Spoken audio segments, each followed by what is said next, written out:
Welcome to this crash course on Robotic Process Automation, aka RPA. Before we begin, let me walk you through the content it's going to cover. First, we'll look at a quick introduction to RPA. Then, I'll help you understand the top reasons to learn RPA. Moving on, we'll work hands-on with the help of 2 tutorials on UiPath, followed by which we'll look at a detailed comparison between BluePrism, UiPath, and Automation Anywhere. I will also guide you through the correct path you could take to become an RPA developer and brief you about the salary and skills. And lastly, we'll look at the top interview questions that will help you crack your next RPA interview. And all of this under 2 hours. So without further ado, let's begin.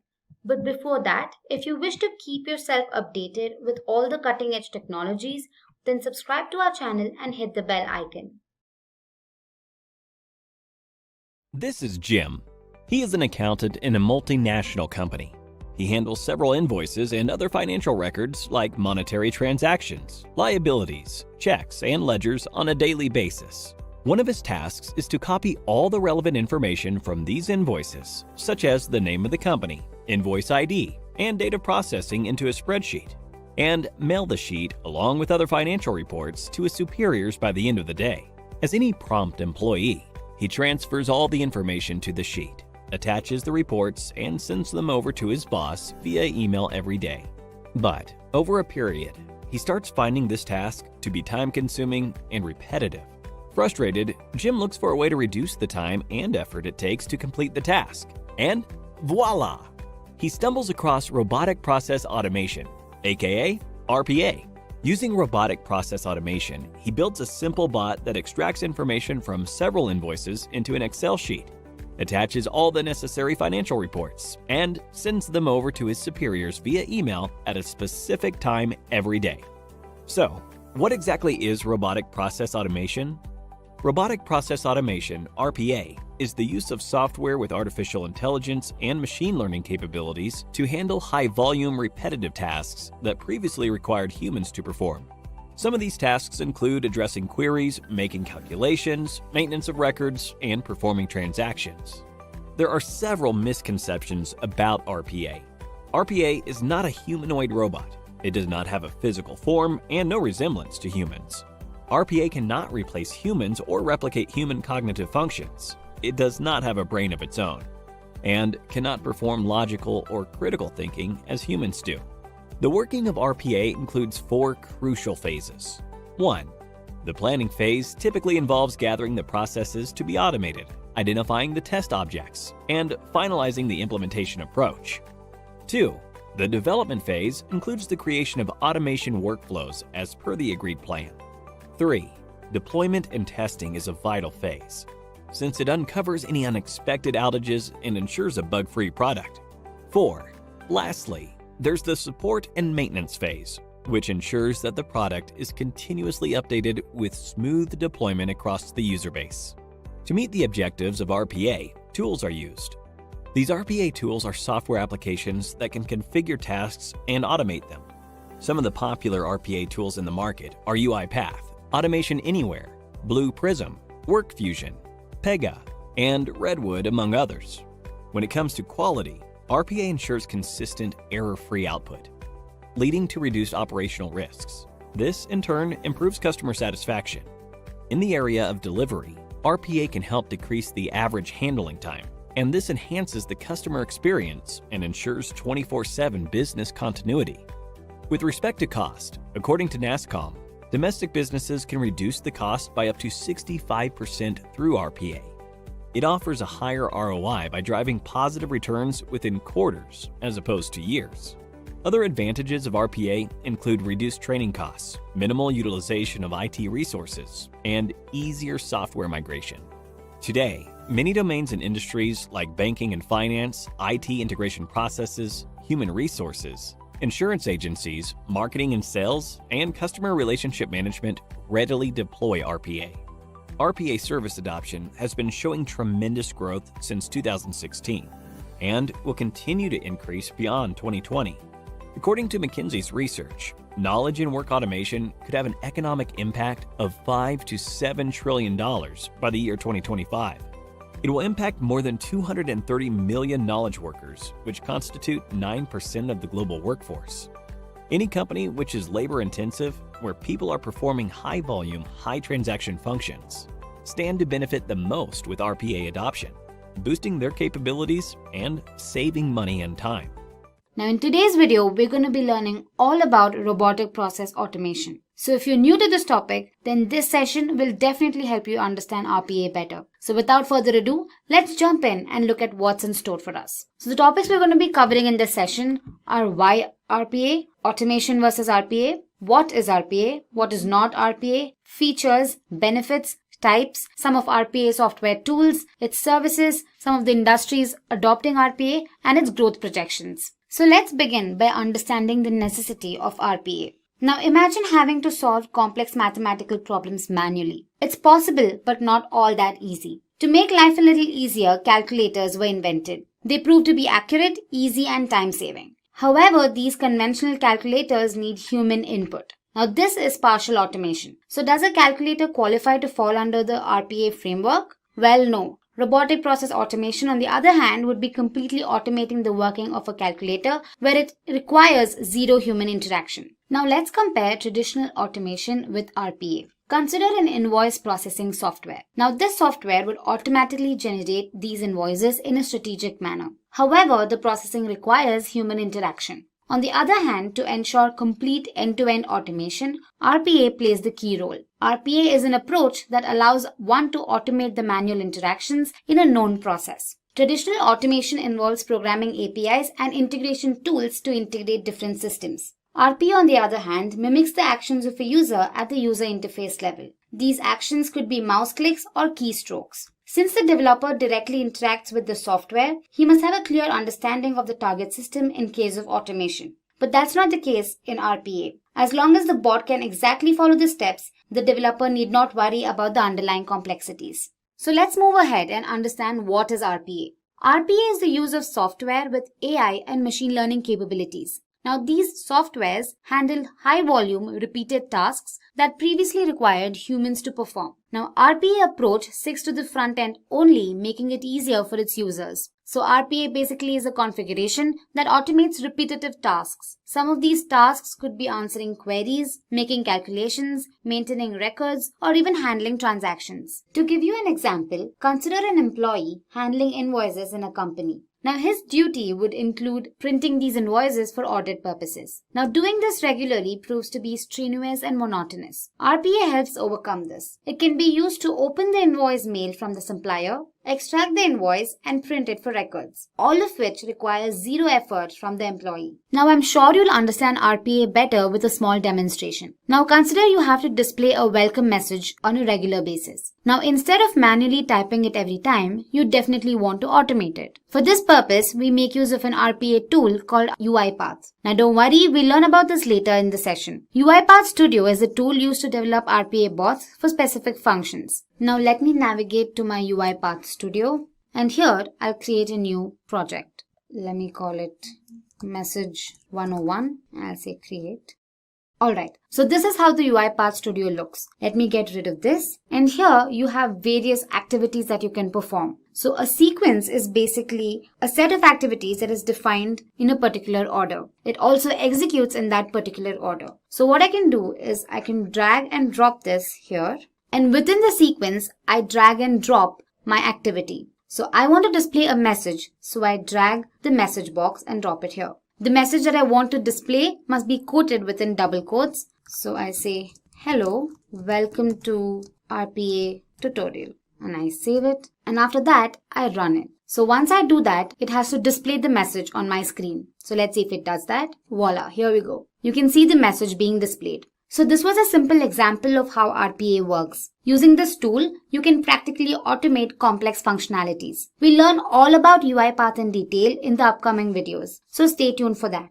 Moving ahead, let's see some of the common misconceptions about RPA. RPA is not a humanoid robot. Certain dynamic applications and processes that require human actions cannot be completely automated. RPA can also not replace humans. It can only be used for known processes. It doesn't have a brain of its own and cannot perform human-like activities. And lastly, it cannot replicate human cognitive functions. It definitely lacks logical thinking and does not possess decision-making skills. Let's look at some of the key features of RPA. A rich analytical suite. Now, most enterprise-level RPA monitors and manages automated functions from a central console. Now, this console can be accessed from anywhere and offers basic metrics on robots, servers, workflows, etc. Now, this solution of RPA requires no integration since everything is inbuilt. Creation of bots. Now, RPA tools allow quick creation of bots by capturing mouse clicks and keystrokes with built-in screen recorder components. Now, many RPA products include the option to create and edit bots manually with the help of a task editor. Scriptless automation. Now, RPA tools are code-free and can automate applications in any department. Employees with less programming skills can create bots through GUIs or graphical user interface.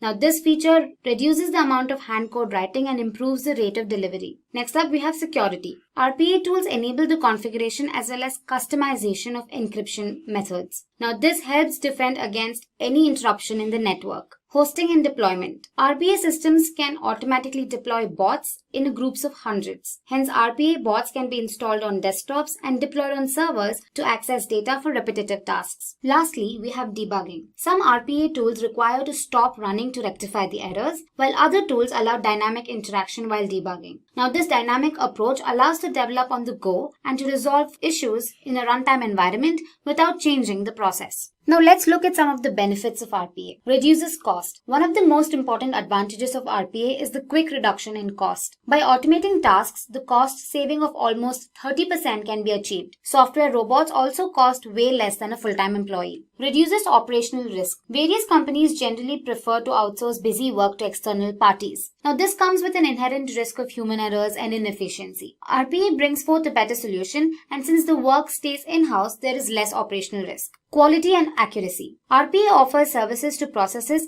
with high probability of human errors, thereby increasing accuracy. Robots are reliable and consistent and don't complain when expected to work tirelessly. Scalability. With the help of RPA, companies can make adjustments based on seasonality and can easily scale up or down operations as needed. Moving on, let's learn about the types of RPA. First up, we have unattended or autonomous RPA. Now, these are ideally used for reducing work like completing data processing tasks in the background. Now, these bots can be generally launched at specific intervals, or they can be bot initiated, or they can be initiated when there's a data input. Second up, we have attended RPA. Now, these bots live on the user's machines and are triggered by the user. So some sort of human interaction is required. They're usually launched when they're embedded on the employee's device, or they can be auto-run based on conditions, or they can be initiated with the help of an RPA client tool. Thirdly, we have hybrid RPA. As the name suggests, it's a combination of attended and unattended RPA. These bots address front and back office tasks in the enterprise. Next up, we have RPA software tools. Now, robotic process tools are used for the automation of repetitive back office processes. Now, there are numerous RPA tools available in the market. Some of them are Automation Anywhere, UiPath, BluePrism, Pega, and WorkFusion, among others. In the upcoming videos, we'll discuss some of these tools in detail. Watch out for that. Moving on, let's look at some of the RPA services. Now, these RPA services generally include common business processes like opening emails and attachments, filling in forms and moving folders, follow if-then rules,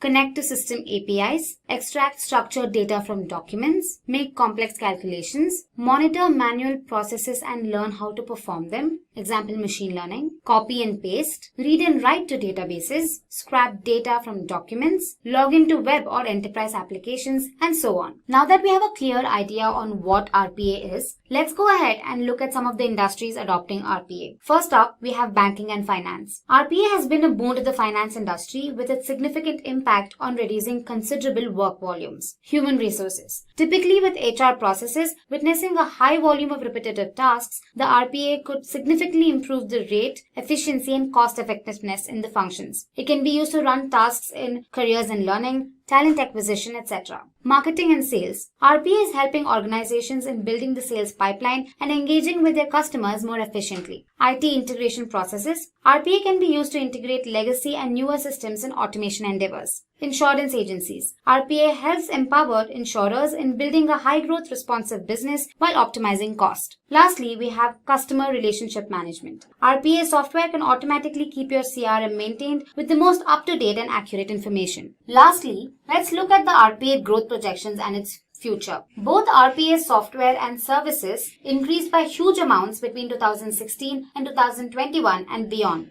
According to McKinsey research, knowledge and work automation could have an economic impact of $5 to $7 trillion by the year 2025. It will touch more than 230 million knowledge workers, which is almost 9% of the global workforce. Any company which is labor intensive, where people are performing high volume, high transaction functions, will boost their capabilities and save money and time with RPA.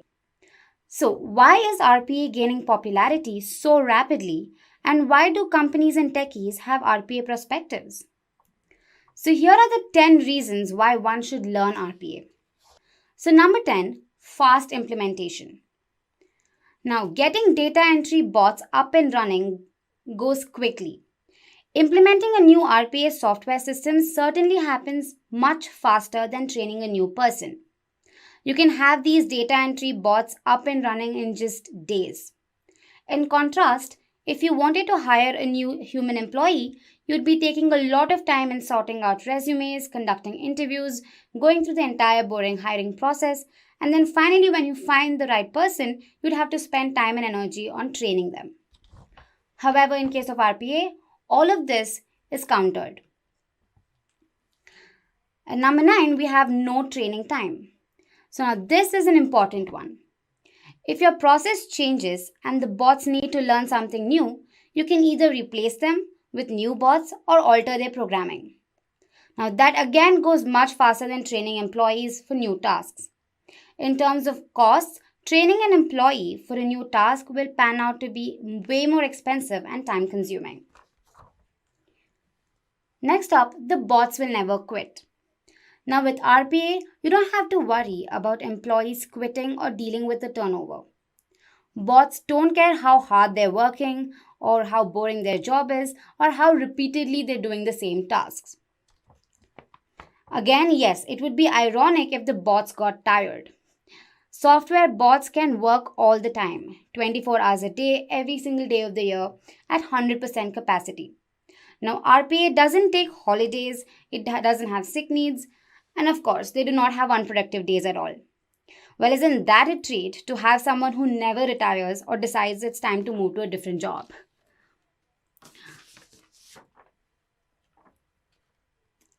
Next up, minimal IT resources. Maintaining software bots requires minimal IT resources. In some cases, IT doesn't need to get involved at all. Your RPA systems will be managed by the software provider. They're responsible for maintenance and updates, all of that. It completely takes the burden off IT and saves your company a whole lot of money. ROI is visible. Now, every organization wants to quantify their gains. Many of these organizations do not know how they should determine their ROI. But when it comes to adopting robotic process automation, ROI is visible. It defines a clearer path to demonstrate its returns. Complex problems can be solved. Now, as our data sources and analytical capabilities have grown, so has the time required to build various reports. Robotic process automation system is ideal for solution to solve these types of problems. The system stores the information and it can also remember and transform this information very easily. That means this makes you auditable and tax ready. Software migration. Now it's a fact that software migrations are time consuming and costly. Migrating to a new software could take months and cost could turn out to be tens or thousands of millions of dollars. What's even more frustrating is that at all times, certain features and functionalities which may have functioned in a particular way in a previous version may not even be present in the updated version. So RPA helps with data migration with accuracy, speed, and continuous updating of software. RPA has a free tier. Many RPA vendors offer free tiers. Some of these vendors are BluePrism, Automation Anywhere, UiPath, among others. These RPA software vendors are offering high RPA software, notably UiPath with their Community Edition and WorkFusion with their RPA Express. This helps lower the total cost of ownership. There's no rip and replace. Now, RPA doesn't jeopardize an employee's job but helps with the growth of new jobs. To do your work, you'll need some additional software, yes, and virtual machines to deploy fully independent digital bots. But you may not need to rip and replace your existing infrastructures. Also, there's a common misconception that RPA could steal our jobs. Well, that's not true. Monitoring and controlling these bots are completely the responsibilities of the developer. As a result, RPA does not pull down your existing systems, but it leverages them. Lastly, popularity and high salary. According to Glassdoor, the average salary of an RPA developer in the US is $77,000 US. And in India, the beginning salary for an RPA developer is around 4.65 lakhs per annum. Top tier companies like Dell, IBM, Accenture, Capgemini, Cognizant among others are readily hiring RPA developers. Now this is all you need to know about why one should learn RPA. But if you're looking to become a developer, let's look at some of the job roles and responsibilities. RPA developers are responsible for the creation, design, development, and implementation of RPA systems. An RPA developer is expected to provide guidance with process design, develop, test automation workflows, deploy RPA components, be it bots, robots, or development tools, support the implementation of RPA solutions, create process documentation, and also assure the quality of the automation. Now that we have a clear understanding of what RPA is and what it's not, you must be wondering how it works. So let's have a closer look at its working. The first step towards any approach is planning. In this stage, the processes to be automated are defined, which includes identifying the test objects, finalizing an implementation approach, and defining a clear roadmap for the RPA implementation. Next, we have design and development. As the name suggests, in this phase, you start developing the automation workflows as per the agreed plan. Third is deployment and testing. This phase typically includes the execution of the bots. Now, any expected outages are to be taken care of during the deployment. To ensure accurate functioning, testing of these bots for bugs and errors is crucial.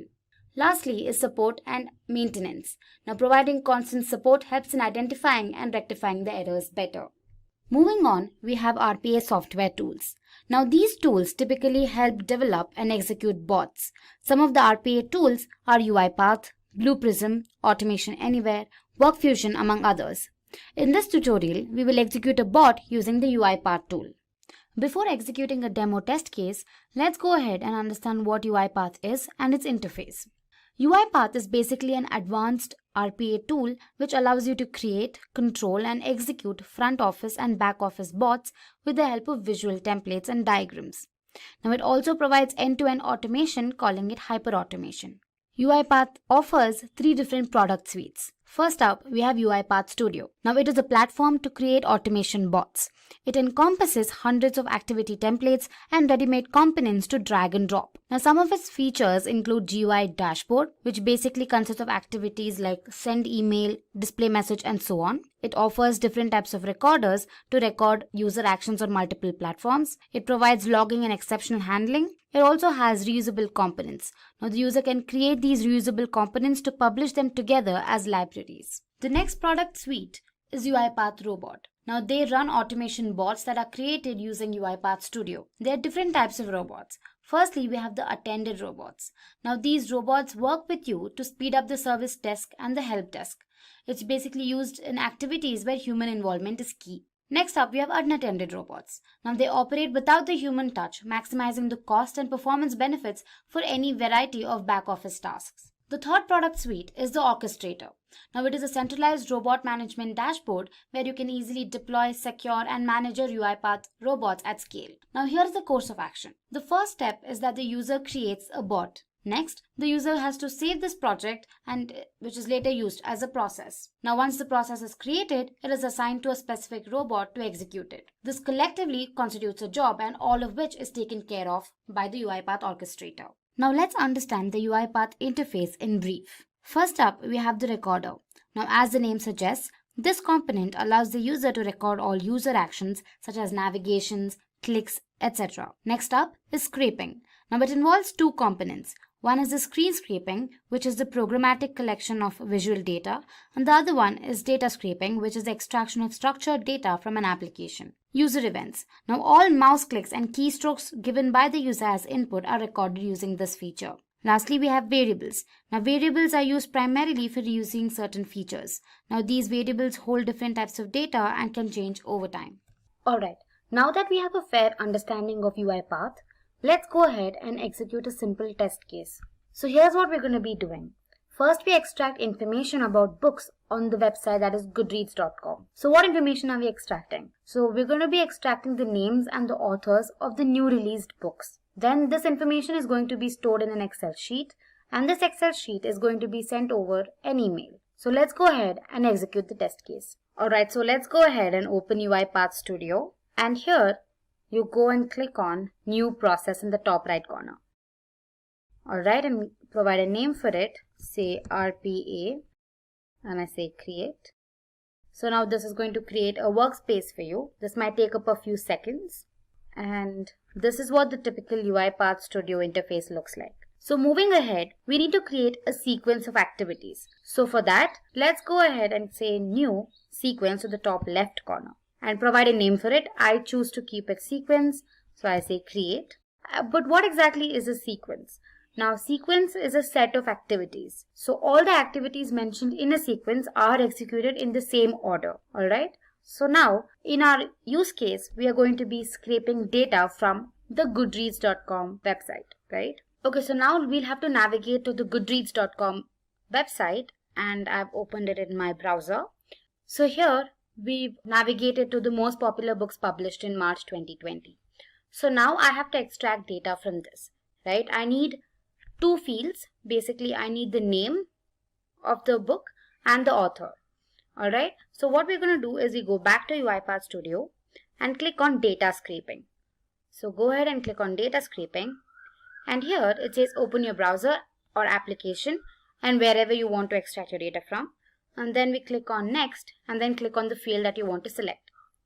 So I say next, and here I want just the name, right?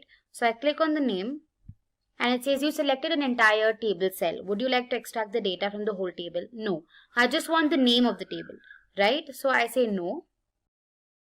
And now the next thing you need to do is you have to create a pattern.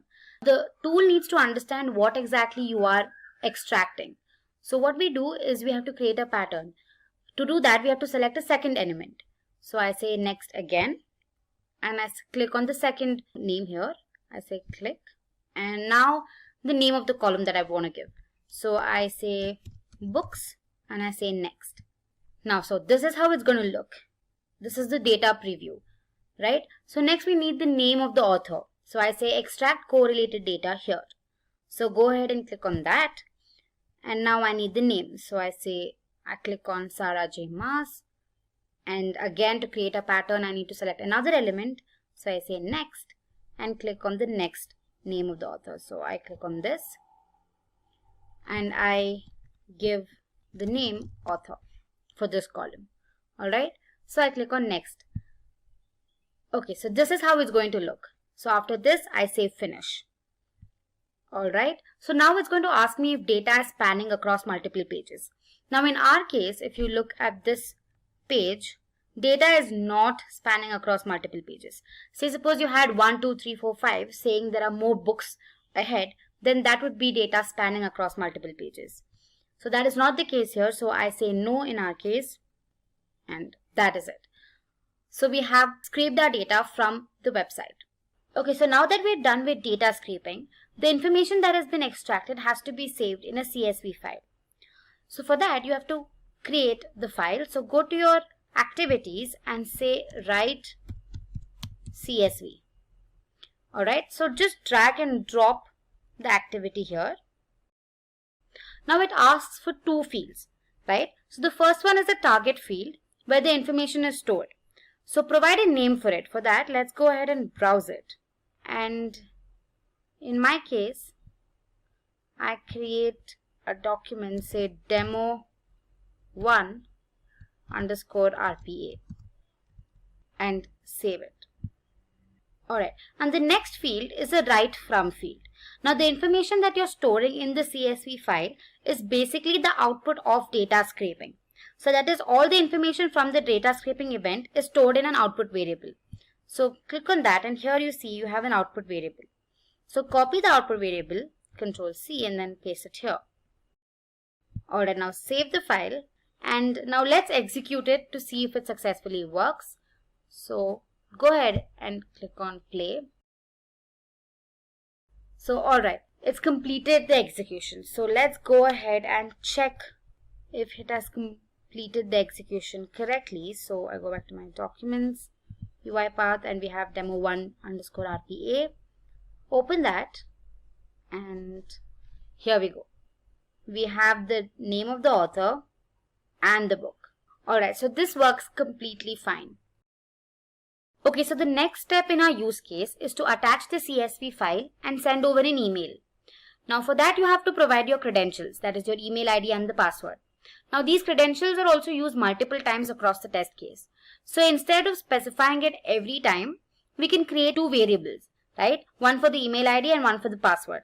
So for that, click on variables here and say create variable. And okay, we have one already here. So let's call it email. And the other one is called password. So go ahead and provide your credentials. So I provide my email ID and then my password. Okay, and then save it. Alright, now we have to attach this CSV file and send over an email, right? For that, we have an activity called send SMTP mail message. So go ahead and drag and drop it here.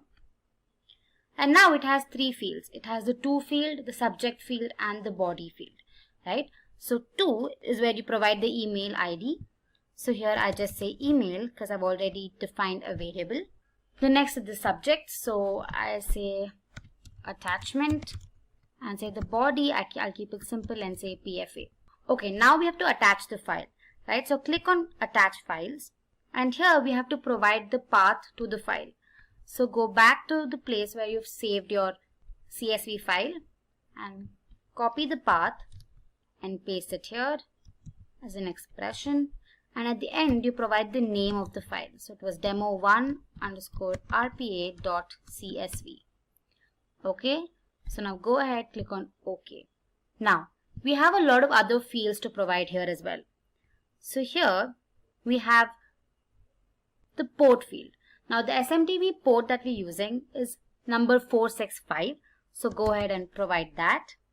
And the server is basically smtp.gmail.com. Alright. And again we have to provide the email IDs, that is just email. And this is just password. And then 2 is also provided already. And the sender is again me. So I say email again and the password is again password. Alright, so now save it. Okay, and as you can see there are no errors. That means it's good to go. Okay, so let's go ahead and execute this and see if it executes successfully. So go ahead and execute it. Alright, so it has successfully finished its execution. So now let's go to my Gmail account and see if I've received an email, and yes I have. So go ahead and click on that and here I download the file and see if it's appropriately sent, and here we go. So here we go, we have the name of the book and the author. Okay, so with this we've successfully implemented an RPA bot for email automation. Hey everyone, welcome to this session by Simplilearn. In this video, we will learn about UiPath Studio in depth and understand its working with a demo. This tutorial will help you understand the following concepts. You will learn what is UiPath and the various advantages of UiPath. Then, you will look at the different products offered by UiPath and understand the UiPath interface. After that, you will see the companies using UiPath and look at a demo to automate a task using UiPath Studio. So without further ado, let's begin. So what is UiPath? Now RPA is a technology with which human tasks can be automated. To facilitate this, a tool is required. UiPath is one such tool among others that are used to create bots with the help of visual processes and diagrams. It provides complete end-to-end automation, calling it hyperautomation. UiPath was founded by Daniel Dines and Marius Turka in 2005. UiPath is specially used for Windows process automation. It automates repetitive tasks. And lastly, UiPath offers drag and drop functionalities to make it easy to use. Now, since there are so many other tools like BluePrism, Automation Anywhere in the market, what makes UiPath stand out? So let's look at the advantages of UiPath. First, UiPath has an activity library. This library has several built-in activities and features like display message, input box, and so on. This improves the customer experience. We will deal with these activities in the demo later. Next up is security. RPA deals with a variety of information like credit card numbers, financial information, and passwords. UiPath offers extensive security since all the information can be encrypted and stored on a centralized server. Up next, we have recorders. So UiPath uses a micro recorder to record the user actions such as mouse clicks and keystrokes. Once the actions are recorded, they can be emulated using emulators for quick automation. Third-party integration. UiPath can be integrated with third-party plugins like IBM Watson and Google plugins. Then we have powerful debugging. UiPath Studio comes with a debug component that helps find and locate problems easily in complex workflows. This is useful for viewing the execution of each activity to verify what data it gets and if there are errors in producing outputs. Now, let's understand the various UiPath products. First up is UiPath Studio. This is the platform to create the bots. This product consists of all the necessary drag and drop activities and a robust UI to help develop bots of your choice. Now, the UiPath Studio consists of the GUI dashboard. It offers a visual dashboard with activities like send email, display message, and so on. Then we have types of recorders. UiPath Studio offers various types of recorders to record actions on multiple platforms. Then we have logging and exception handling. It offers various options for debugging and exception handling such as debug, open logs, slow step, etc. And finally, we have reusable components. The user can create reusable components to publish them together as libraries. Next, we have the UiPath robots. All the automation tasks that created are run by UiPath robots. There are two types of robots: attended robots and unattended robots. Attended robots work with you to speed up service desk and help desk. It is used in activities where human involvement is the key. Unattended robots operate without human touch, maximizing cost and performance benefits for any variety of back office tasks. Lastly, we have the UiPath orchestrator. The orchestrator is like a centralized entity where you can deploy, secure, manage all your automation tasks. Here are the steps involved. First, you create a bot. Now you create a project and publish it as a process for further use. Once a process is created, it is assigned to a specific robot to execute in an environment. This collectively constitutes a job. Now, let's move on to the architecture of UiPath. So on the top, you have the client layer consisting of UiPath Studio and the UiPath robot. Now, the UiPath robot has two parts. One is the UiPath agent service, which displays all the available jobs in the system tray, and the other one is the UiPath executor service, which is used to run the jobs in one Windows session. The server layer receives the robot once it is ready for execution. With the help of the orchestrator, you can run the project on different PCs. The orchestrator monitors the deploys, configures, queue management, and logging. Lastly, we have the persistent layer, which consists of the databases. It takes care of the queues and holds information about the robot configuration and their assigned processes. Now that we know what UiPath is, let's acquaint ourselves with its user interface and understand its components better. So this is what the typical interface looks like. First, we have the ribbon. It consists of 3 tabs: Home, Design, and Debug. Home is where you start a new project from predefined templates or open a project you recently worked on. By default, the projects are created in the location shown below. Next is the Design tab. Design tab adds sequences, flowcharts, and state machines to your project. It installs and manages activity packages. It builds interactions with UI elements and then publishes your work to Orchestrator. Finally is Debug.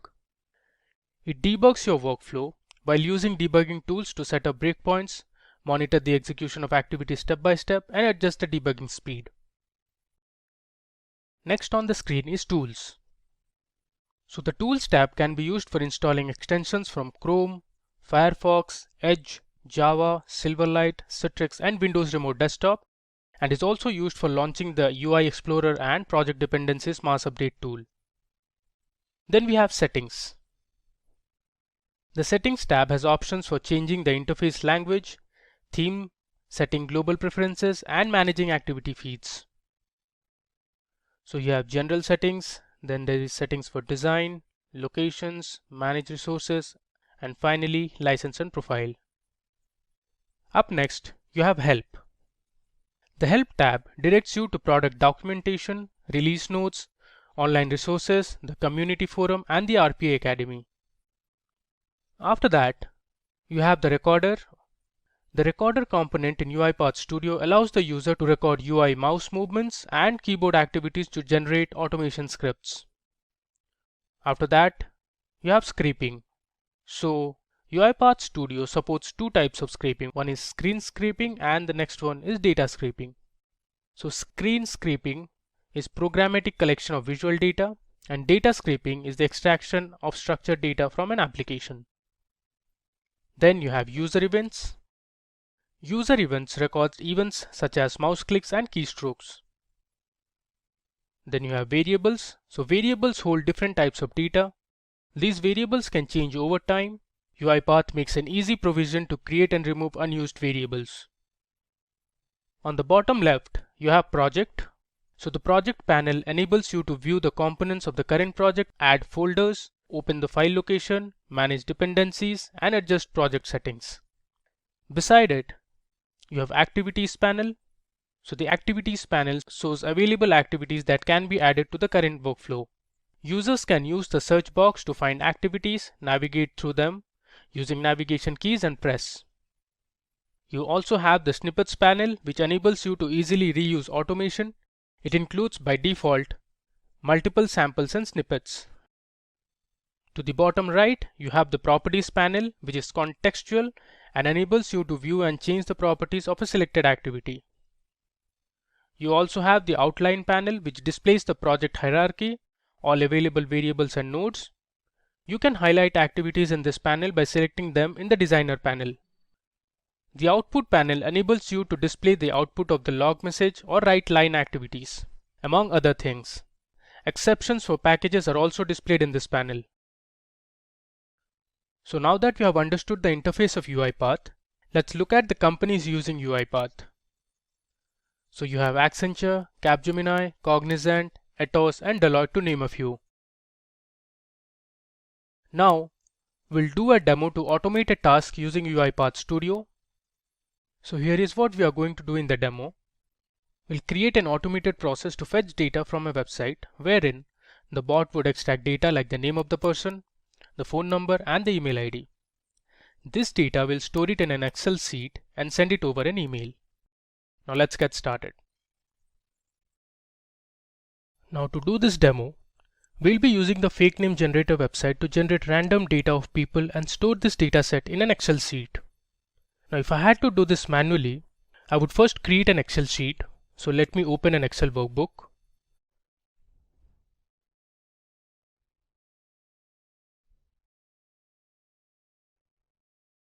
I'll create a blank workbook.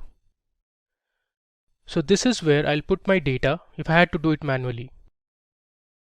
So now let me take you to the fake name generator website. So I'll search for fakenamegenerator.com. So this is the website where you can generate fake names. Now, if I had to store this data in Excel, I would manually copy paste each and every detail and paste it onto the Excel sheet. So for that, first I had to create columns like name, then phone number, then email. After that, I had to come back to this and copy each of these fields. So name, if I had to take the phone number, so I would copy this, and similarly for the email address as well.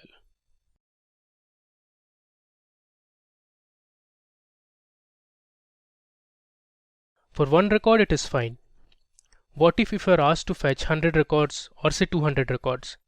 Then this method is not at all feasible. It is time consuming and inefficient. You need to find a way where you can automate this task of fetching records. UiPath is a solution for this. So let's see how we can automate this task using the UiPath Studio. So I'll click on Open Main Workflow.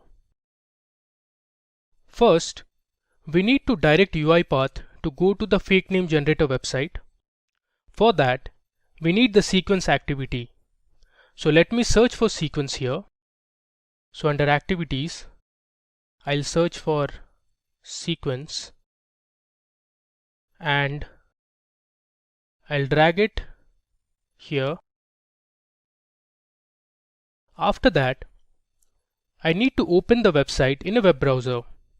So for that, let me search for another activity called Open Browser. So under activity, I look for Open Browser. So I'll drag it on the sequence itself. Now it is asking you to insert the URL of the website and it must be within double quotes. So I'll go to my website, copy paste the URL. I have to give this URL within double quotes, then I'll paste it. Now we need to select the name of the browser where you want to open this website. So under input and browser type, I'll choose Chrome.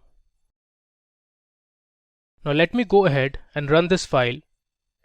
So under debug, I have run file. I'll click on it.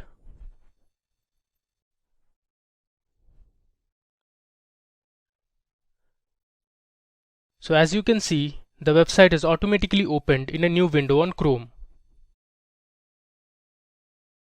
I'll close this. The next step in the process is to tell the program how many records we want to fetch from the website. For this, we will create an input dialog box. So under activities, I'll search for input. So here you get the input dialog box. I'll drag and drop it on the top. Now it is asking us to give the details. So I'll put it within double quotes, say enter the details of customers or say people.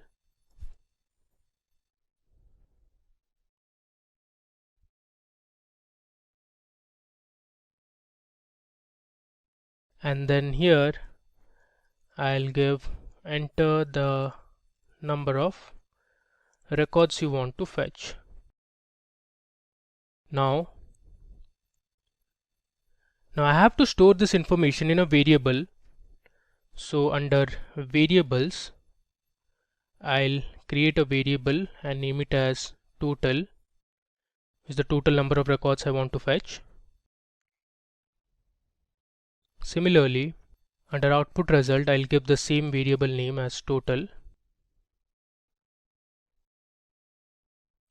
Now we need to fetch the details a number of times repeatedly, say for 10 times or 20 times or 50 times. To do this operation, I'll be using a do-while loop.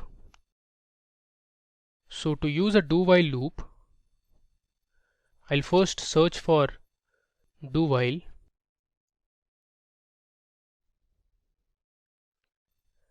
and I'll drop it to the do section of the sequence. As you can see, do-while has two components. One is the body and the other one is condition. The body has the things that you want the program to do. The condition is where you evaluate certain conditions every time when the program has to do a task.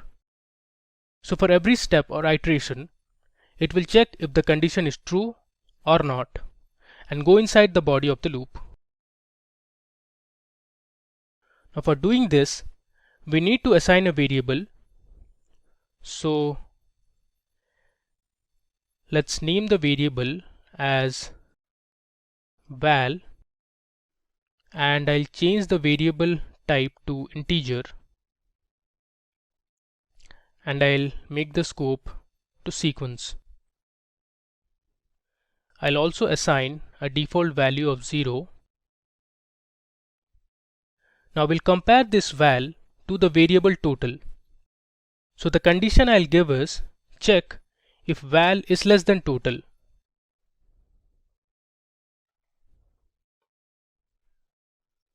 So under condition, I'll give val less than total.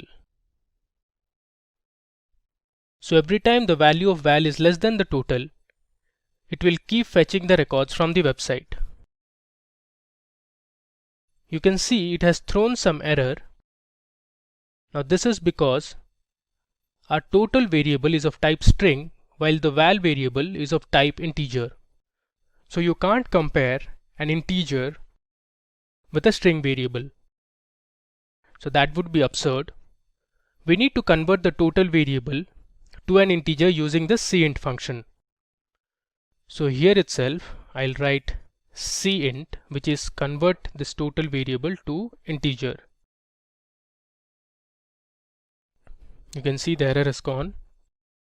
The next thing I want to do is, if the value of the val variable is less than total, I'll increment the value of val to 1.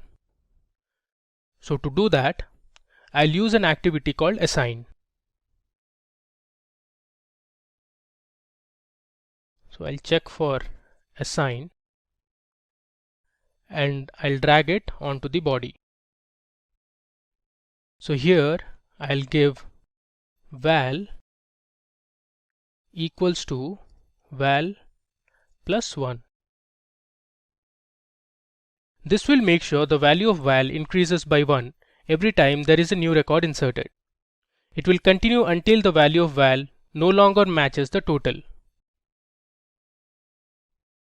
So the next job is to extract information from the website. To do this, we will use the get full text activity. So I'll search for get full text here and I'll drag it right below the assign activity.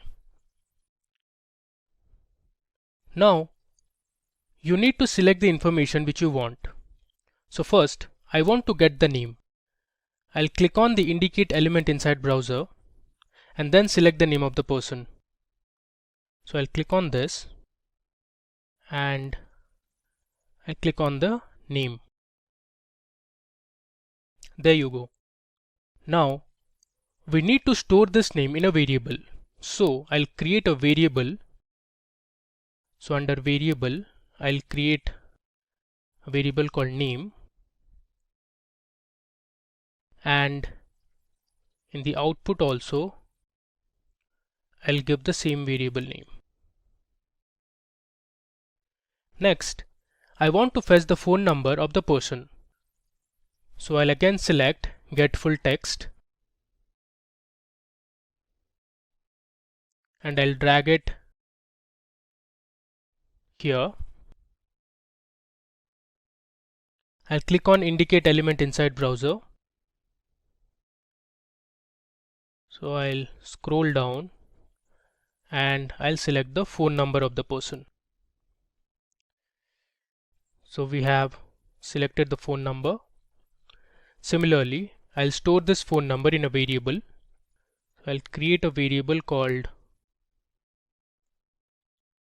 phone underscore number, and the output text box also will give the same variable as phone underscore number. After that, I want to get the email address of the person. So I'll continue with the same drill. I'll select the activity once again, which is get full text, and I'll drag it right here. I'll click on indicate element inside browser, and now we'll select the email address, which is this one. Similarly, I'll store the email address in a variable called email underscore ID, and in the output also we'll give the same variable name, which is email underscore ID.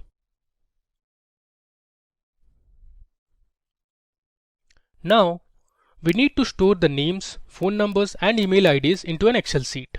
For that, we need to create a data table. So I'll search for data table under activities. Let me go ahead and do that. So I'll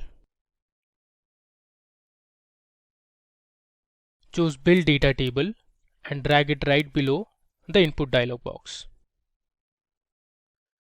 Now this table has to be assigned to a variable. So let me do that. Let me give a variable name as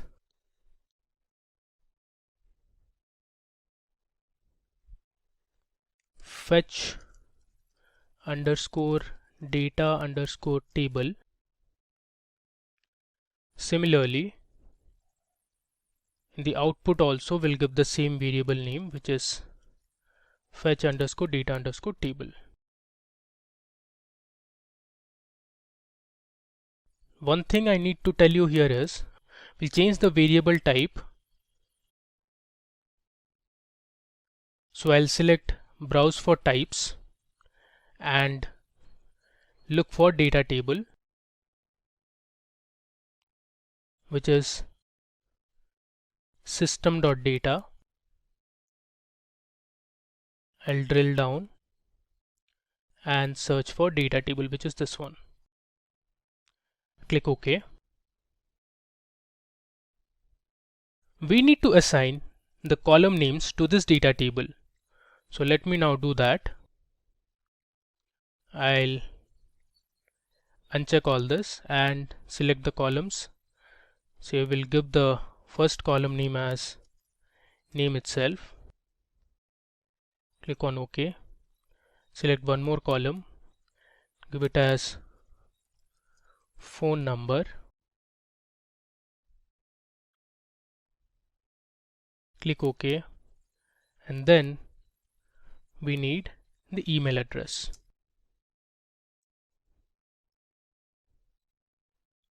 I'll hit OK.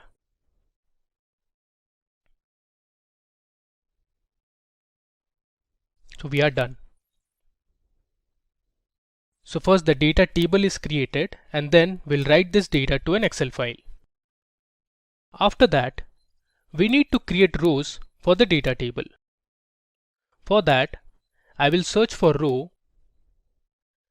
Under activities, I'll search for row and I'll select add row. I'll select add data row.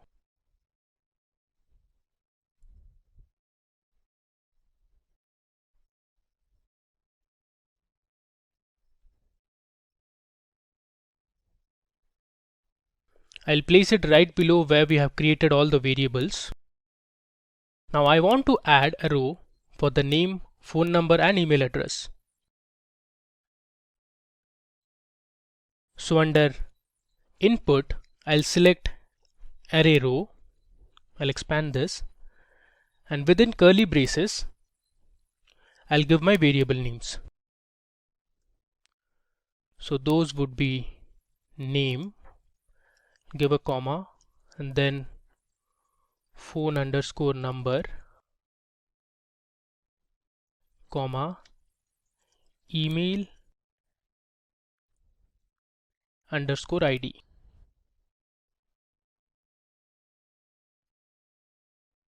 Click OK.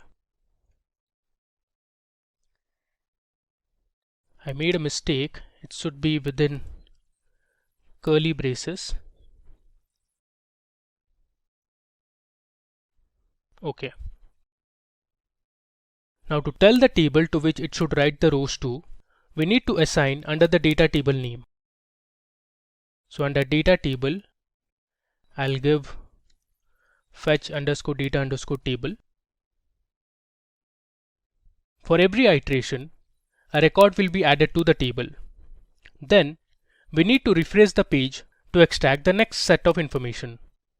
So for that, I will add another activity called click and drop it right below the add data row. So under activities, I'll search for click and I'll select mouse click and I'll drop it right below this one. Now we need to indicate where do we want to click from the browser.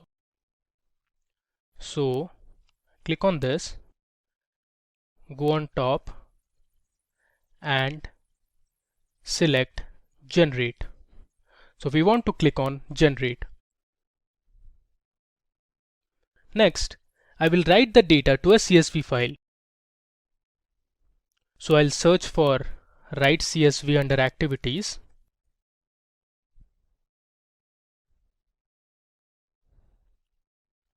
And I'll drop it towards the end of the sequence right here. Now you need to give the location where you want to place this file on your system and give the source from where it will take the information. So let's give the location where you want to place this file. I'll place it on my desktop itself. I'll name this as fetch, save it, and for the source I'll give fetch underscore data underscore table.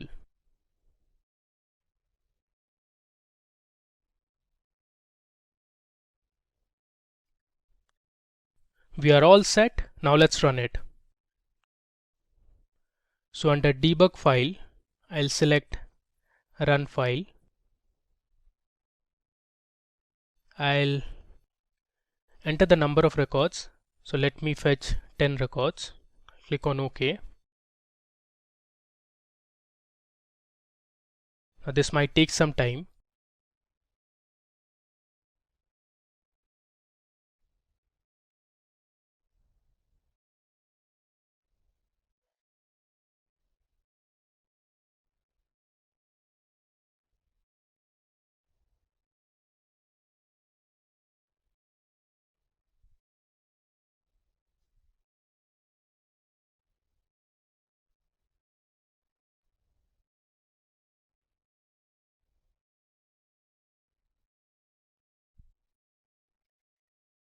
I believe it has run successfully now. Let me check for my CSV file. That should ideally be on my desktop. There you go. So we have the CSV file. Let me open it. You can see it has extracted 10 rows of data and 3 columns, namely name of the person, the phone number and the email address. So we are done with the first task of automatically generating data from a website. The next task is to send this file over email. Now to send an email, you need the SMTP activity. So under activities, I'll search for SMTP. I'll drag it right below here.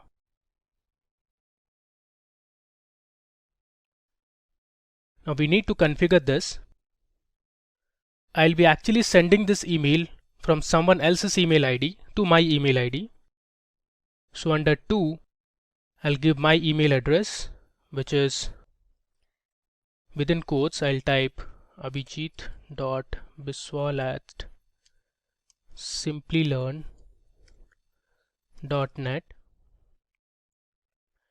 I'll give a subject as automatic data extraction. Under body, I'll give something like hi, please find attached. Now we have to attach the file.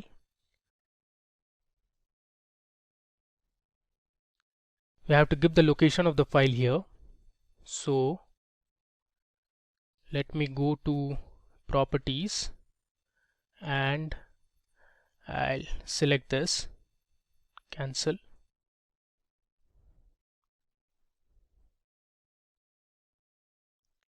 Paste this here, followed by the file name, which is fetch.csv.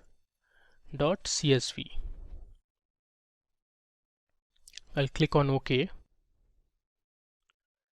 After that,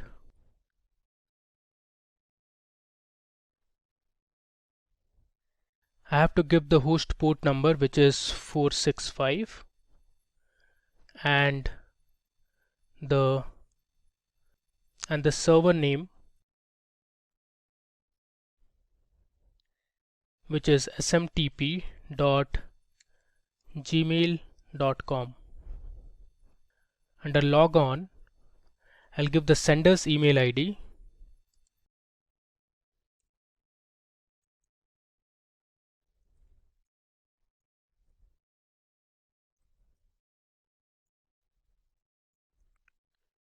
I have to give the password as well.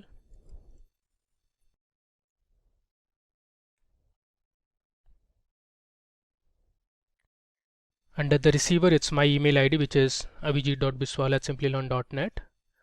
For the sender, I'll give the email ID as chinmay.deshpande@simplilearn.net, and I'll give a dummy name, is Chinmay.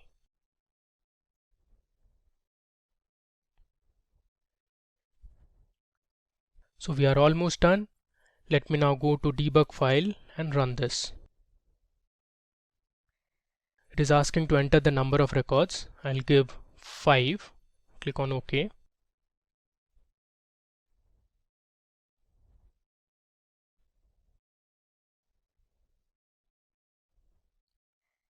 This will take some time, so let's just wait.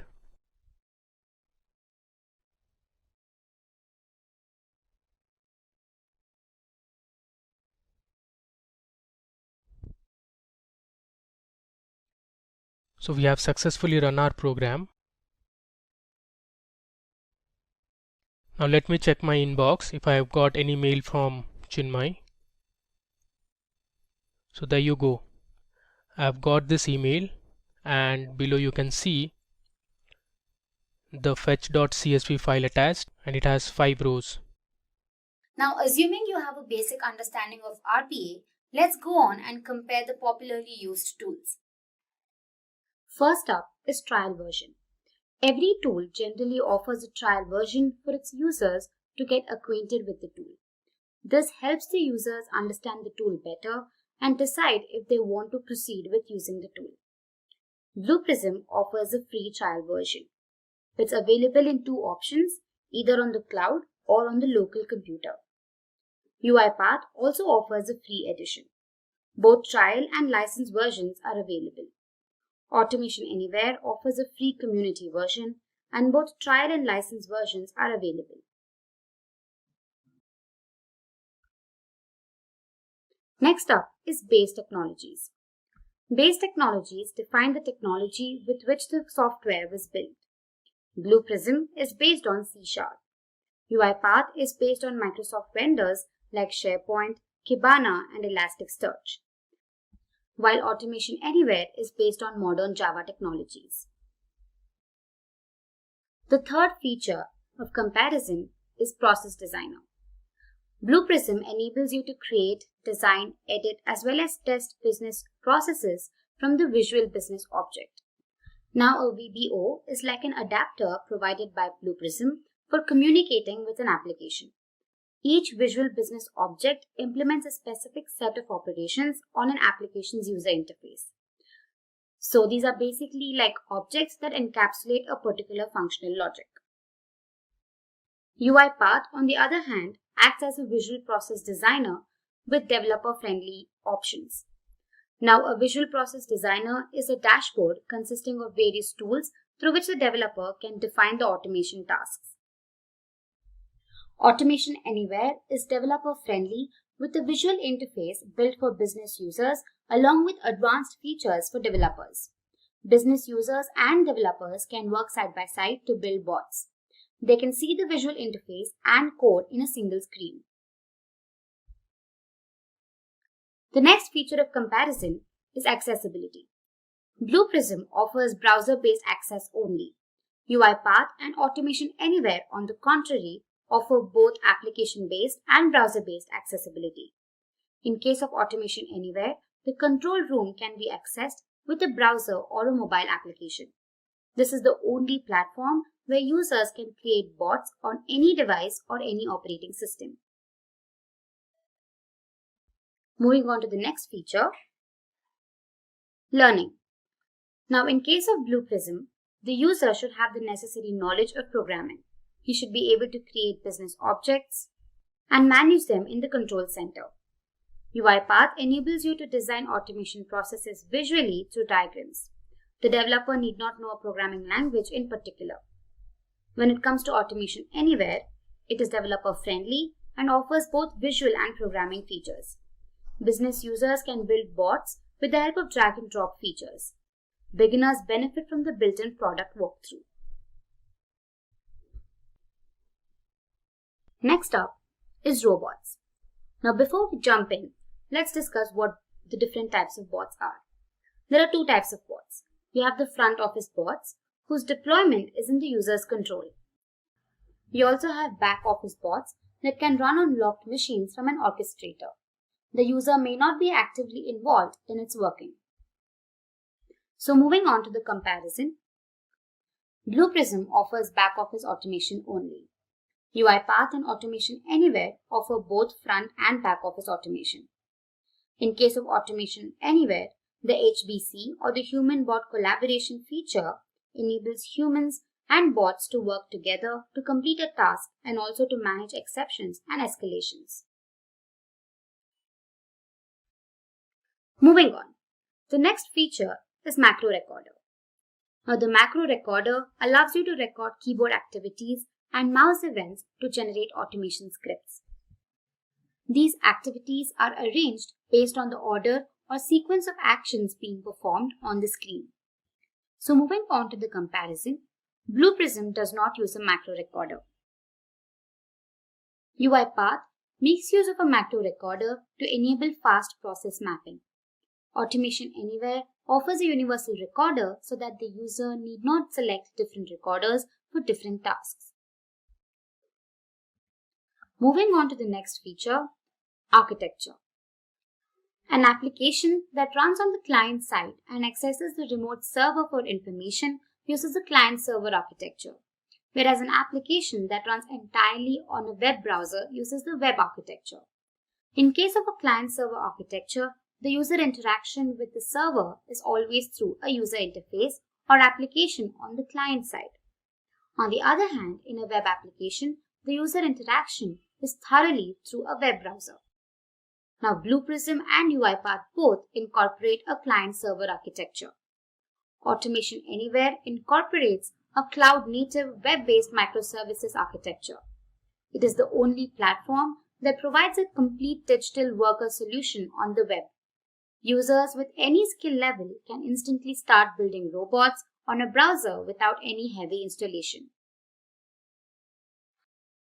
The next feature is accuracy. BluePrism is accurate for desktop, web, and Citrix automation. UiPath shines in Citrix automation designed for BPO automation. And Automation Anywhere shines in Citrix automation with AI Sense technology. Well, any automation solution built using a virtual desktop or built to work in virtual desktops is called Citrix automation. Moving on to the next feature, reusability. BluePrism consists of a library of business objects that can be reused across multiple methods. It also offers high reliability. In the case of UiPath, the processes can be used for various synthesis services with several workflow modules. As a result, UiPath offers a high degree of reusability and moderate reliability. In the case of Automation Anywhere, apart from the standard common library, users can develop custom actions, upload and manage packages in their enterprise control room. Every bot created in Automation Anywhere is reusable. The bot store has hundreds of pre-configured bots and digital workers to kickstart a user's RPA journey. Next up is pricing. BluePrism has a high cost of acquisition. It also offers restricted training. UiPath offers effective, pleasant entry-level pricing. Automation Anywhere offers attractive entry-level pricing. Its users also experience the lowest total cost of ownership because of its native capabilities and web-based architecture. Moving on to the last feature, certifications. BluePrism offers several certifications like BluePrism Professional Developer, BluePrism ROM Architect, among others. UiPath provides free online training and certification programs like RPA Developer Advanced Certification. Automation Anywhere University offers free online training and certification programs for both students and advanced practitioners. Professionals can also avail job role-specific certifications. There are several RPA tools in the market today. However, BluePrism, Automation Anywhere, and UiPath are leading the market. First, let's understand who an RPA developer is. Now, generally speaking, an RPA developer is someone who works cross-functionally with business operations and business analysts to create and optimize workflow processes. Now, however, this is a relatively new career path and many organizations' formal titles for RPA developers differ. Now, other similar positions may use titles like process designer or automation architect. But no matter the title, the role of a successful RPA developer requires specific skills and best practices like documentation and planning. Now, in order to automate a business process, an RPA developer will be required to create workflow diagrams and strategically document the process prior to implementation. Now, he may also be responsible for testing and bug fixes, so coding skills are also important. Now, in order to become a successful RPA developer, you must have the ability to navigate through appropriate technologies such as UiPath or Automation Anywhere. However, there are a few prerequisites to become an RPA developer. Well, it's not very hard, but a little prep is necessary. So let's go through them one by one. First up is strategic planning. Now, planning is a critical phase in any development lifecycle. The RPA developer, regardless of the designation, should possess the aptitude to ensure strategic planning. Strategic planning basically includes design, development, and implementation of RPA systems. This also helps streamline the entire business to optimize the efficiency. Next up is analytical skills. Now again, as the name suggests, it's crucial to analyze the information and make decisions to maximize your efficiency, right? Now these are skills that one develops when they're exposed to it. So over a period of time, you're going to develop these skills. Not to worry about it now. Next up is problem-solving skills. Now these skills are again crucial to predict any potential outages and equip the entire unit to overcome any unforeseen interruptions. From the business perspective as well, problem-solving skills play a significant role in ensuring smooth conduction of tasks. Experience in programming languages like, say, C++, C, Python, Ruby, Java is also crucial. Next up is hands-on experience on RPA tools and cognitive platforms like BluePrism, Automation Anywhere, Redwood, OpenSpan, etc. Now, other general skills include communication skills as well. Now, this is pivotal for any organization. Now, the developer should be outspoken and should articulate new ideas. Now that you're familiar with the skills required, let's look at the job description for an RPA developer and some of his responsibilities. So here's a screenshot of the job advertisement posted by IBM. As mentioned, some of the responsibilities include crafting automation process solutions, coding and scripting in any of the automation tools, configuring new automation using core automation tools, communicating with business analysts and clients, building and documenting best procedures, supporting the operational teams during any rollout phases, supporting existing processes and implementing change requirements, and successfully managing any sort of issues. So if you're aspiring to become an RPA developer, then these are some of the job responsibilities that you will have to readily take up.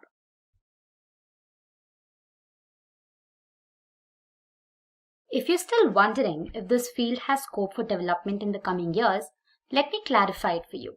So let's go ahead and look at the RPA growth projections and salary.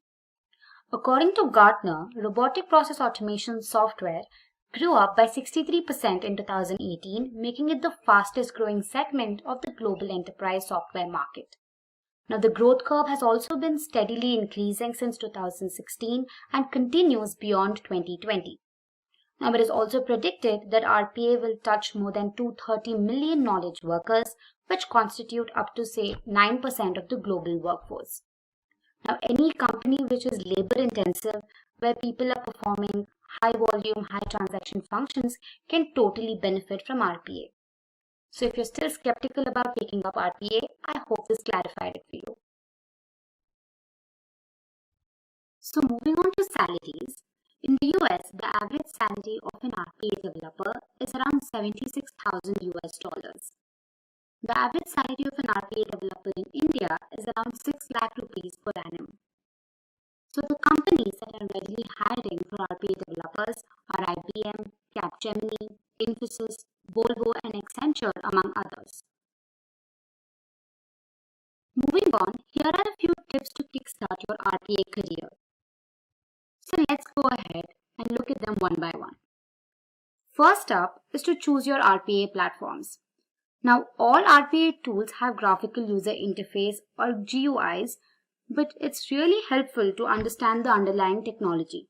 Now, this comes in extremely handy when the developer has to create more complex, say personalized or advanced bots. So, if you are a Python developer, then you can start off by working with Argos Labs. So, this allows the developers to build plugins with almost no effort from the existing Python code. So if you're a Python developer, then you can start off by working with Argos Labs. Now this really allows developers to build plugins with literally no effort. And if you're a .NET developer, then you can start off with UiPath or Automation Anywhere's community editions. So if you're a Java developer, then you can start off with Automation Anywhere. And if you're a developer with no experience, then you can begin with any of the leading RPA providers. Now tip number 2 is to start building. There are plenty of free materials and guides to help you begin your RPA journey. So some of the famous or well-known RPA tools are BluePrism, WorkFusion, UiPath, Automation Anywhere, etc. So just start working on them. Tip number 3 is build your GitHub repository. No matter how small or simple you think your project is, go ahead and put it on your GitHub repository. This totally adds credibility to your profile. Even if you're attending interviews, One look at your GitHub repository is going to make them realize how good of a developer you are. Tip number 4 is to take up freelancing projects. Now again, to start off, you can take up say non-paid or even low-paid projects. Some of the websites that you could look up are Upwork, Freelancer, Truelancer, People Per Hour. So tip number 5 is to start a blog. Now having your own blog will add credibility to your profile. No matter how less you worked on any projects, you can go ahead and type in all the information you want. Recruiters can also have a glance at your profile. You're definitely going to get some extra points for this. Tip number 6 is to ensure you update your resume and profile. Now keep your resume and profiles updated on all job portals like LinkedIn, Indeed, Simply Hired, and Monster. So these were some simple tips to help you become an RPA developer. Now that we've established that RPA has a steep growth curve, let's look at the RPA job roles that you should look out for. We have the RPA developer, senior RPA developer, RPA process architect, RPA developer senior consultant, project manager, lead developer, business analyst, and RPA data analyst. Now these job roles come with specific responsibilities depending on the designation. However, there are a few common responsibilities of an RPA developer. Let's go ahead and check them out. Now the first one is strategic planning skills. Now planning is a crucial phase in any development life cycle. The RPA developer, regardless of the designation, should possess the aptitude to ensure strategic planning. Planning includes the design, development, and implementation of RPA systems. This also helps streamline the business. Next up is strong analytical skills. Now to understand the client's requirements and cater to the needs accordingly is crucial. Analytical skills are also important to predict or identify potential bugs and errors and rectify them. Now this skill is especially required if you're involved in the overall development. Next, we have strong problem-solving skills. Now this again is extremely crucial to predict any outages and equip the entire unit to overcome any unforeseen interruptions. From the business perspective as well, problem-solving skills play a significant role in ensuring smooth conduction of tasks. Experience in any programming language such as C, C++, Python, Ruby, Java, or .NET is also important. Hands-on experience on RPA tools and cognitive platforms such as BluePrism, Automation Anywhere, UiPath, OpenSpan, etc. is necessary. Communication skills are pivotal for any organization. The developer should be outspoken and articulate any new ideas. He should also be confident to raise concerns and be as transparent as possible. In the long run, this only proves to be helpful to the organization. Lastly, we have exposure to SQL.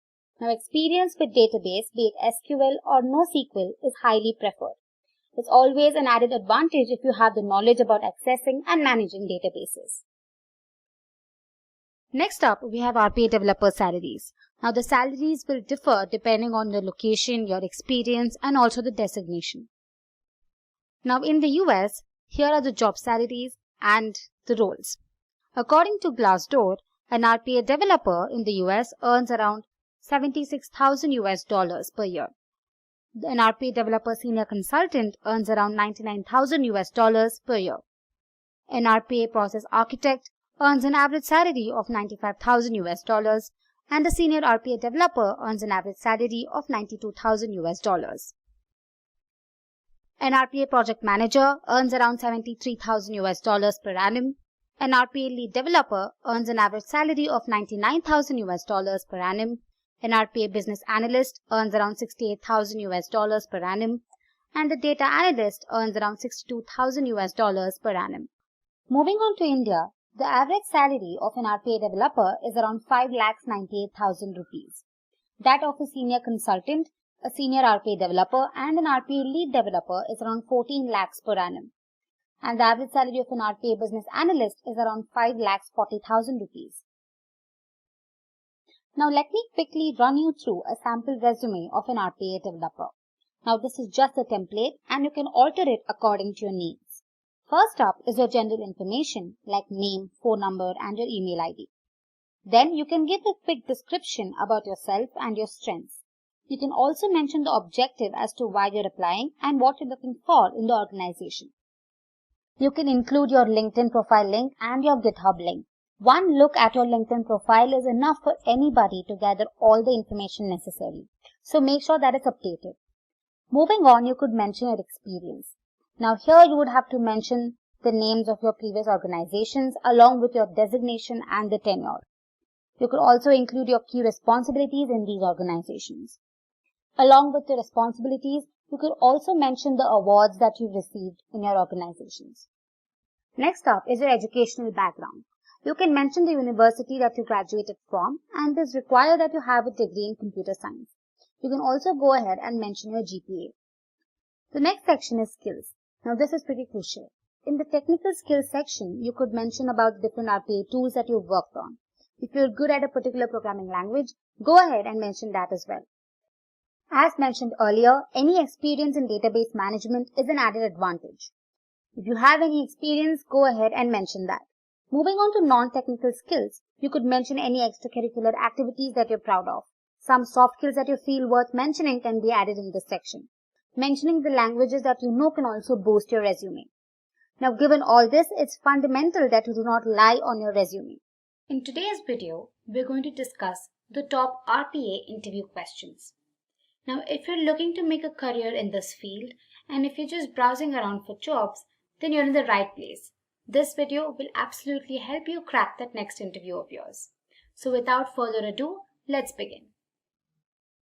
The first question is, what is RPA? Now, robotic process automation is the use of software with artificial intelligence and machine learning capabilities to handle high-volume repetitive tasks that previously required humans to perform. Now, some of these tasks could be addressing queries, making calculations, maintenance of records, or even performing transactions. Now, RPA is a form of automation that basically sticks to the front end of the system and carries out tasks without having to move to the back end. Now, this is an essential feature of RPA. Next up is mention a few applications of RPA. There are several applications.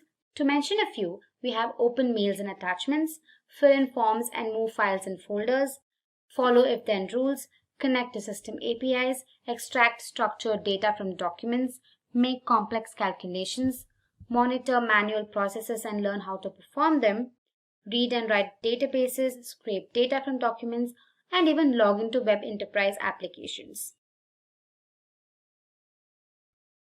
Next question is mention a few advantages of RPA. Firstly, RPA reduces cost. Now, by automating tasks, the cost saving of almost 30% can be achieved through RPA. RPA reduces operational risks. Various companies prefer to outsource busy work to external parties. Now, this comes with an inherent risk of human errors and inefficiency. Now, RPA brings forth a better solution, and since work stays in-house, there's less operational risk. Next up is quality and accuracy. RPA offers services to processes with a high probability of human errors, thereby increasing accuracy. Robots are reliable and consistent and don't complain when expected to work tirelessly. Next up is scalability. With the help of RPA, companies can make adjustments based on seasonality and can easily scale up or down the operation as needed. Reduced workload. Automating tasks like report making can significantly reduce the workload on the employee, allowing them to focus on other critical tasks. Improved customer satisfaction. Since accuracy is maintained and operational risk is minimal, customers are provided with quality content. Lastly, we have improved business results. Since all employees are focusing on activities that add more value to the company, improved results in the business are visible. The next question is, what are some industries that can benefit from RPA? There are several industries and domains that are currently benefiting from RPA. To mention a few, there's banking and finance, IT integration processes, human resources, insurance agencies, marketing and sales, and customer relationship management. Moving on to next question, what are RPA tools? Now, to meet the objectives of RPA tools are used. They are the software with the help of which one can configure tasks and build bots to automate them. Some of the popular ones in the market today are UiPath, BluePrism, Automation Anywhere, WorkFusion, and Redwood. Moving on to next question. Explain the working of RPA. Now, the typical working of RPA includes 4 crucial stages. The first stage is planning. In this stage, the processes to be automated are defined, which includes identifying the test objects, finalizing the implementation approach, and defining a clear roadmap for the RPA implementation. The next step is design and development. In this phase, you start developing the automation workflows as per the agreed plan.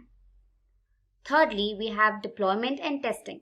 This phase typically includes the execution of the bots. Any unexpected outages are to be taken care of during the deployment. To ensure accurate functioning, testing of these bots for bugs and errors is crucial. Lastly, we have support and maintenance. Providing constant support helps in identifying and rectifying the errors better. Moving on to the next question, what is the difference between traditional automation and RPA? Here's a simple image for you. Now, to go on to talk about the differences, traditional automation involves programming APIs and integration tools to integrate different systems. RPA, on the other hand, mimics the actions of a user at the user interface level. In the case of traditional automation, the developer needs to have a good understanding of the target system, while in RPA, as long as the bot can exactly follow the steps, the developer need not worry about the underlying complexities. The next question is mention the types of RPA. Now basically there are 3 types of RPA. First up is unattended or autonomous RPA.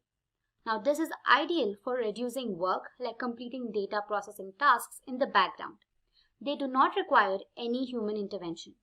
Now these bots can be launched at specific intervals, or they could be bot initiated, or they could be triggered by some data input. Next up is attended RPA. Now these bots live on the user's machine and are triggered by the user.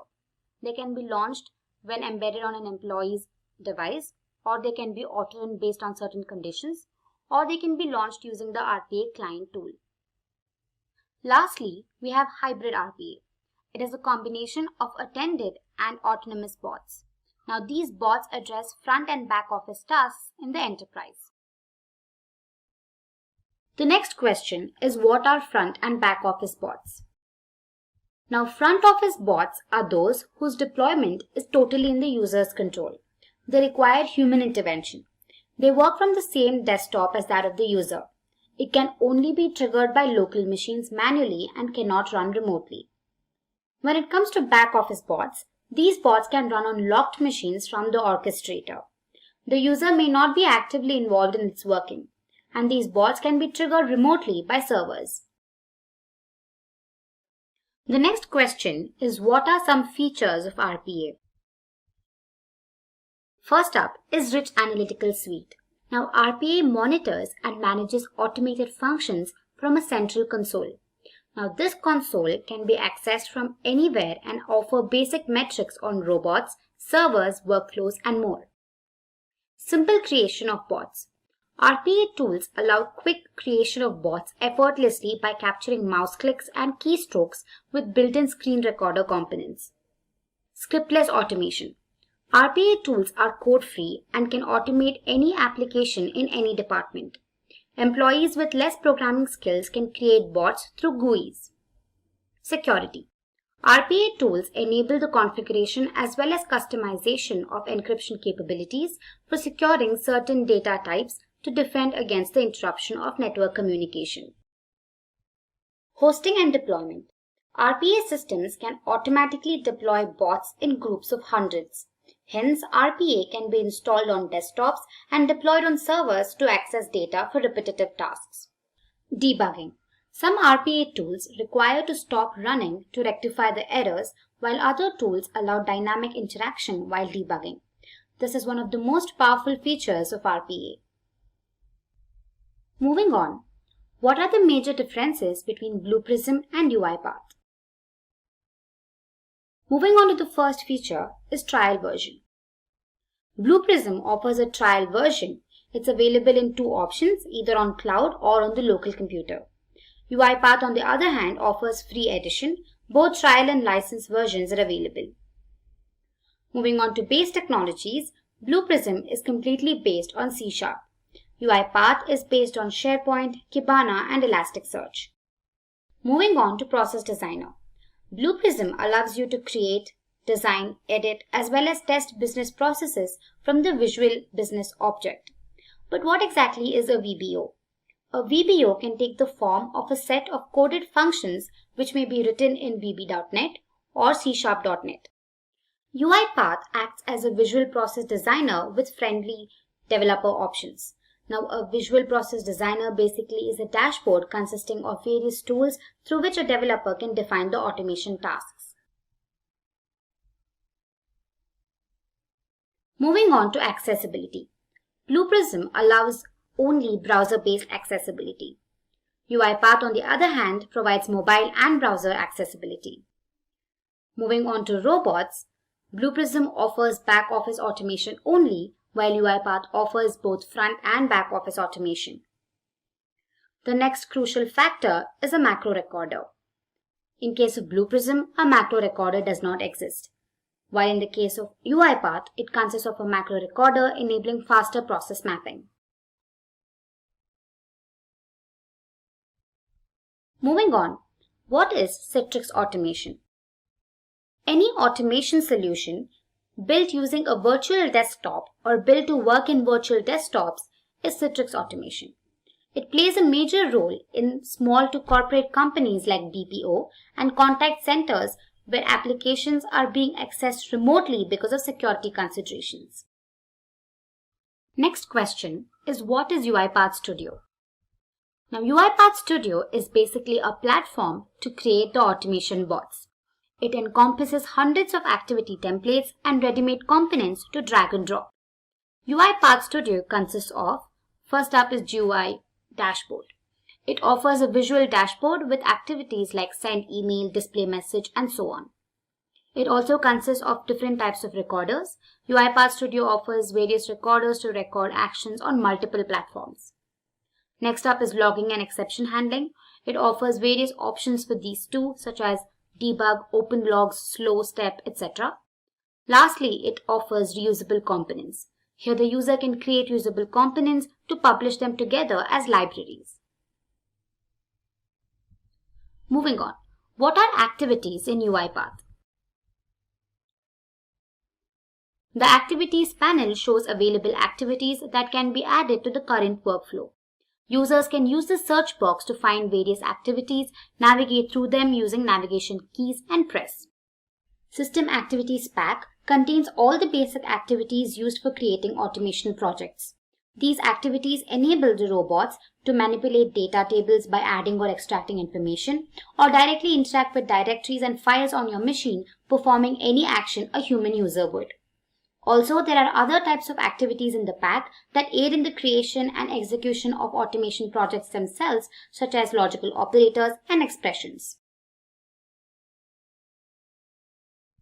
Moving on, what is a sequence in UiPath? A sequence is a simple linear representation that flows from top to bottom and defines which activities are to be performed. Alright, you can see a simple example on your screen here.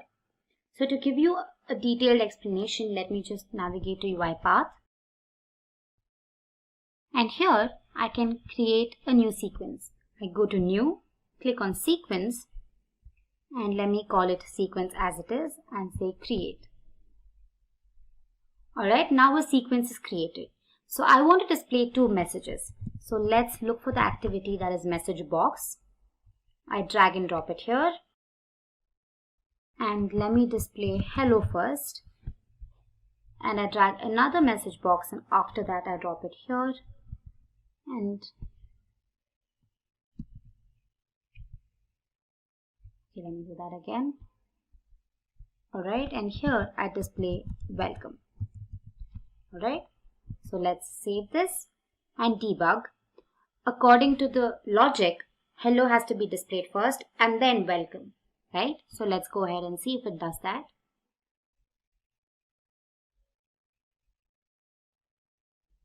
Alright, you see a hello message first, followed by which you can see the welcome message. So this is what a sequence is.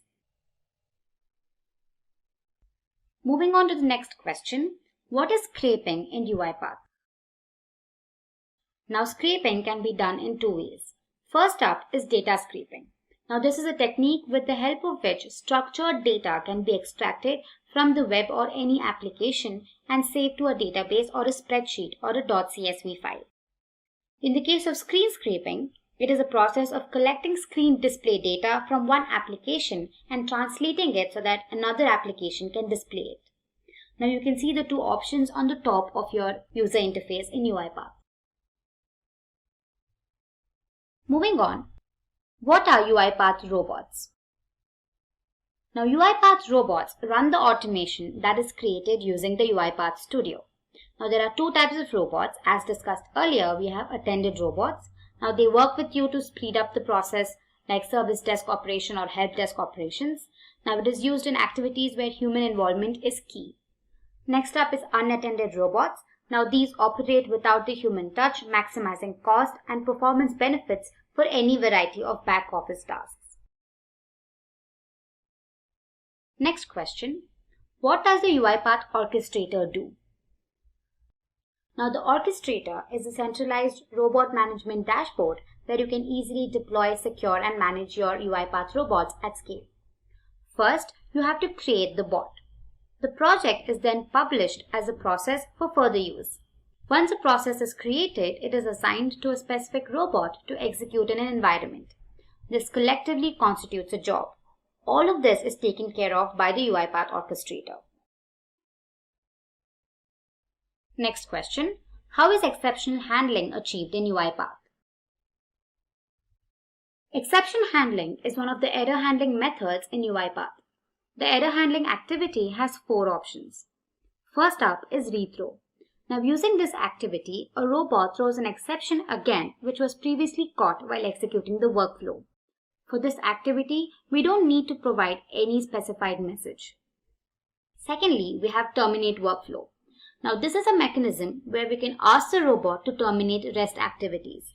This activity is mostly used when there is no data to process. To use this activity, we may need to provide the exception message which the bot may log in, the error log file which we can refer to later. Third is throw. Throw activity is a mechanism wherein if a bot fails to execute a mentioned activity, it throws an error with a specified error message to help us understand better. Lastly, we have try catch. Now this activity has three parts. The try block would be executed and if there was an error, it will be caught in the catch section. Now after executing the try block, robot will execute the finally block in any condition. Moving on, what are breakpoints in UiPath? Breakpoints are used to purposely pause the debugging process on any activity that may trigger execution issues. You can place and modify a breakpoint on any of the activities as follows.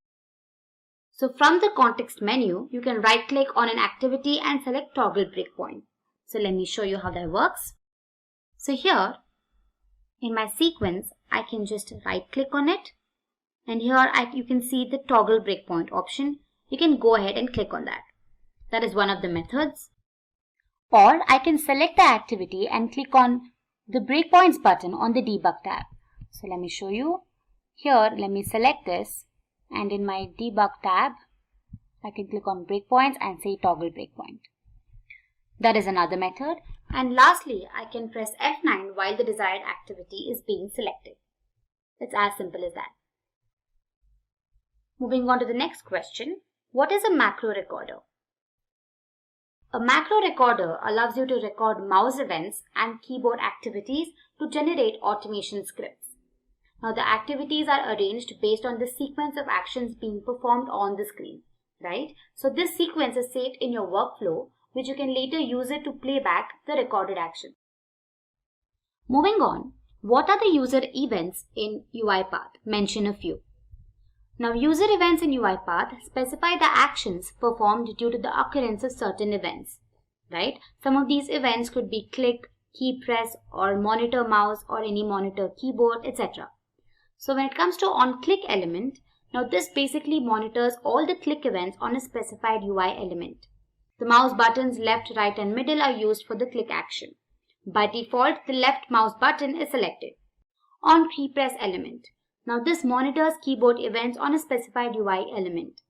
Special keys are supported and you can select them from the activity drop-down list. This field supports only strings and string variables.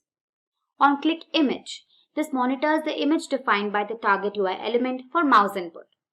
And monitor mouse, this monitors a specified mouse key combination system-wide event. Moving on, we have what are the different activities performed by UiPath. We have core activities for automation processes, cognitive activities for language translations, credential activities for enabling the addition or deletion of credentials, database activities basically used for executing queries, transactions, etc. We have Excel activities for automating MS Excel tasks, FTP activities for performing functions on the FTP server, intelligent OCR activities for digitization and scraping. We have mail activities for working with IMAP, POP3, SMTP, Outlook.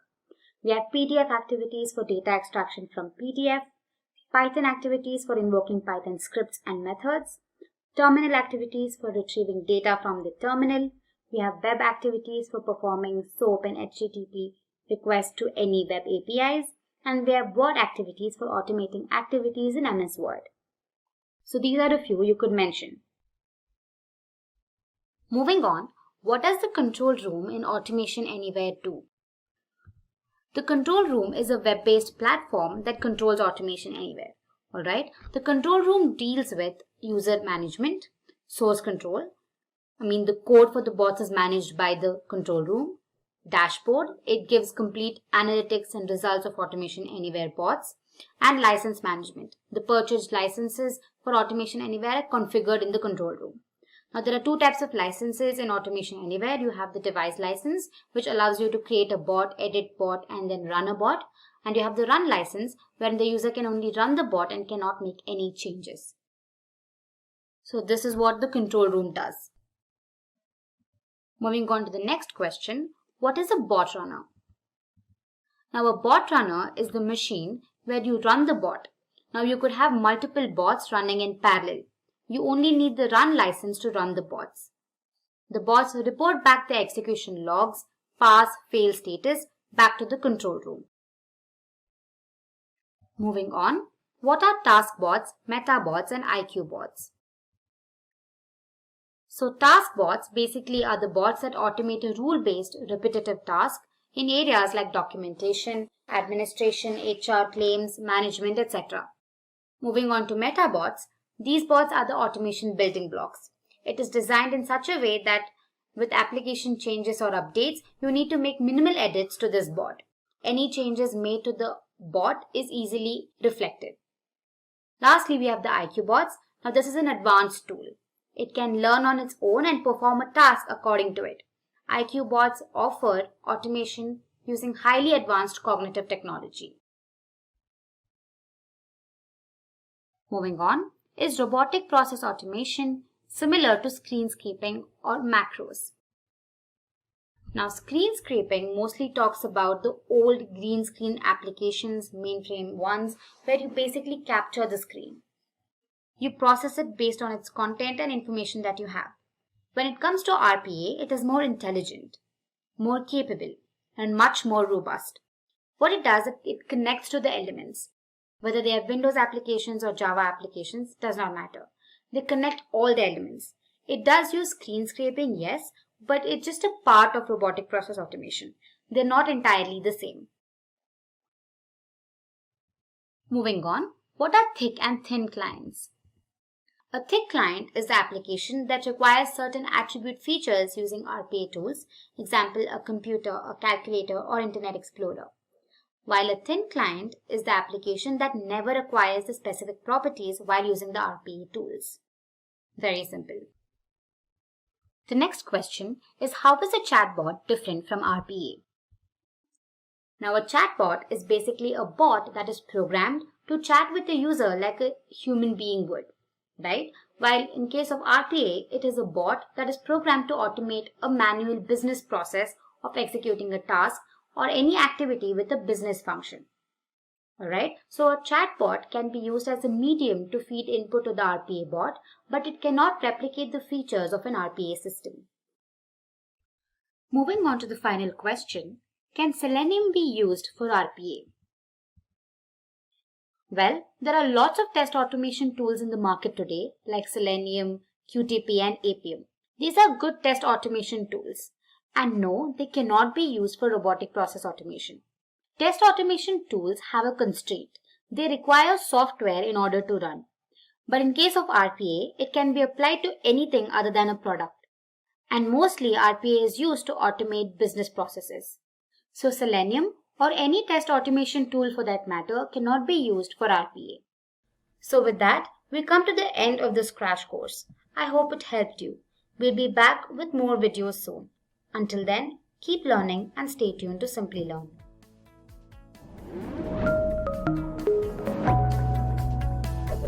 Hi there, if you like this video, subscribe to the Simplilearn YouTube channel and click here to watch similar videos. To nerd up and get certified, click here.